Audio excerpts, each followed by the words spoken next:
السلام علیکم ورحمت الله وبرکاتو. ملګرو نن د سره یو بل نظاره شریکوم په ملکند کې روانو مخ پروډکشن کې مې دا ټول سپینګری ولیدل ور دې د مردمه چرته ځای نو دوی وی چې مونږ چکر لروان یو نو ګورای په دې عمر کې دا جذبه دا ډېر ګران کار دی دا غپلان غر د سیمینار راغلی دی او د ځان سره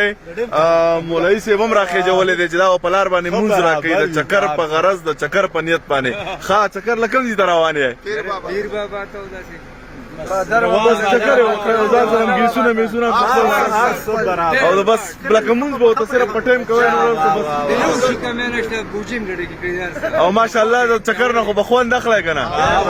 مولوی صاحب چکر ته په کم نظر ګوري په دې مې یو مې خاري وکړه دا کسان مې راغون کړ یو مې پورا وکړه بیخي دی الکان نه غونډ کړی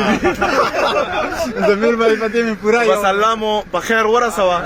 خدای مو په خیر راولا خو هر چاله په کار دي چې خپل پلار لا خپل مشر رور لا خپل سپینګری لا په دې عمر کې چکر ورکي او د غزل ته لګه خوشحالي میلاو شي خپل مشران په دې وخت کې خفګان لور کول نه دي په کار هغه خوشاله ساتل په کار دي الله مو په خیر ورسوه او الله مو روغ ورسوه شعر وایا کم شعر